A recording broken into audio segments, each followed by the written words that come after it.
tehty Puisto TV Jukola-ennakkoja nyt 5 kertaa. Ensimmäinen oli Napapiiri Jukolaan 2021. Ja siitä jaksosta poimittiin nyt erilleen vielä nämä meidän Jukola-vinkit ensikertalaiselle. Kannattaa katsoa. Samat jutut pätee aina uudestaan Jukolassa. Jukolaan kun lähtee, niin kannattaa muistaa kyllä oikeasti lukea ne kilpailuohjeet, koska se selventää montaa asiaa aika paljon. Esimerkiksi semmoisen asian se selventää, että on 2 erikoismerkkiä kartassa, joista toinen on kelopuu, se on vihreä ruksi, ja toinen on polku, jossa on keltaista ympärillä, ja se tarkoittaa pitkospuita.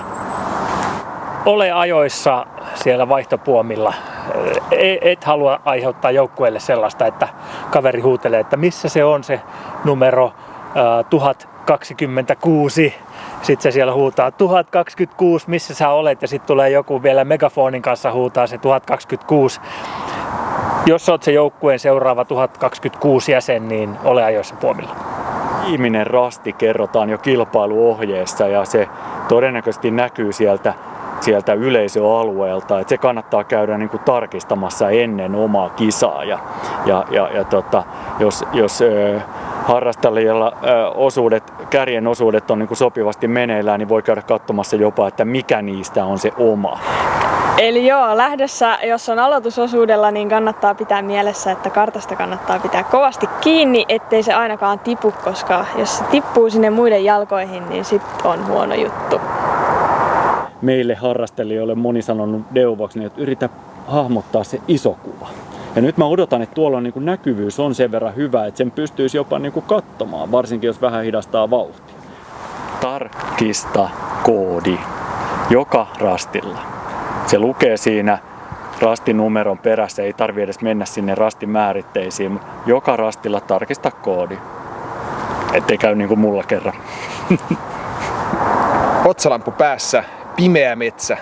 Mietit vähän oikein missä oot, mihin pitäisi mennä. Tiedät, että rasti on tuolla, sanoisiko etuvasemmalla, ja sieltä jatketaan jyrkästi oikealle. Niin jos kartta nyt ei välttämättä pakota sua kiertää vasemmalta, niin kierrä sitä kautta, mihin seuraavalle rastille lähdetään. Sieltä näet valojanan ja sitten backtrackingia rastilla. Toimii. No ensinnäkin mä ehdotan sitä, että menkää katsoo Yle Areenasta. Kattokaa joku Jukola, muutamia osuuksia sieltä, koska varsinkin semmoisia, missä näyttää sitä GPS-seurantaa, koska sitä kautta aukenee se, että mitä ne paljon puhutut hajonnat, mitä ne oikeasti tarkoittaa, koska se on niin olennainen asia sitä juttua. Ja kun ymmärtää sen, niin ymmärtää sen, että miksi jossain vaiheessa on ihan hyvä hyödyntää muita ja jossain vaiheessa taas pitää tehdä sitä omaa työtä tai pitää tehdä työtä jonkun toisen kanssa. Näin on. Ja sitten sieltä myös niin kuin aukenee se, että kun niitä karttoja katsoo, niin sanotaan että vaikka Lakia Jukolassa, kun siellä on se kaikista paras kallioalue, se pienipiiriteisin alue, niin ei ratamestari ei tuhlaa sitä putkirasteilla, vaan siellä on ihan varmasti, siellä on niitä hajontoja. Sitten taas kun on joku tienylitys, joku selkeä piste, ne on yleensä kasavia rasteja, mistä mennään yli ja tämän tyyppisiä asioita.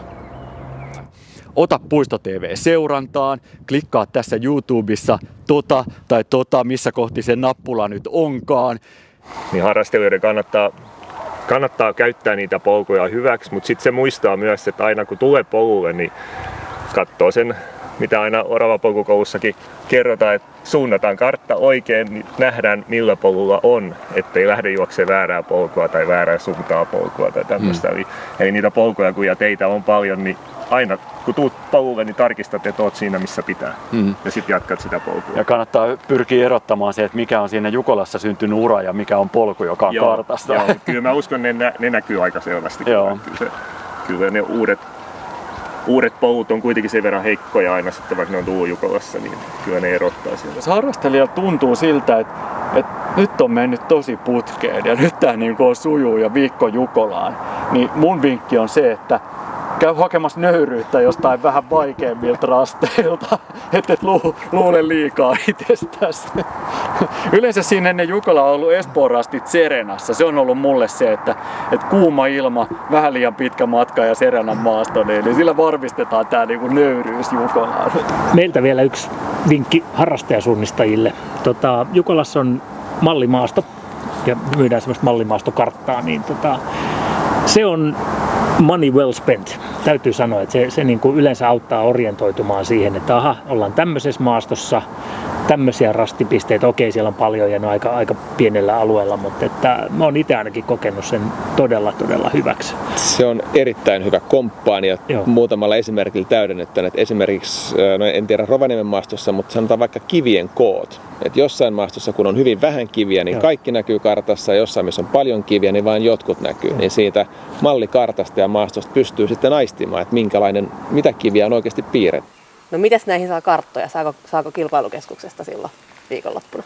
Tulee saamaan, että me järjestetään sinne kaikki, ainakin lähimmät harjoituskartat, niin varataan ihan reilusti karttoja ja sitten tietenkin niin nettisivuilla pystyy tilaamaan ja karttojen myynti on auki aina koti MM-kisoihin saakka, että täällä pystyy valmistautumaan myös sinne.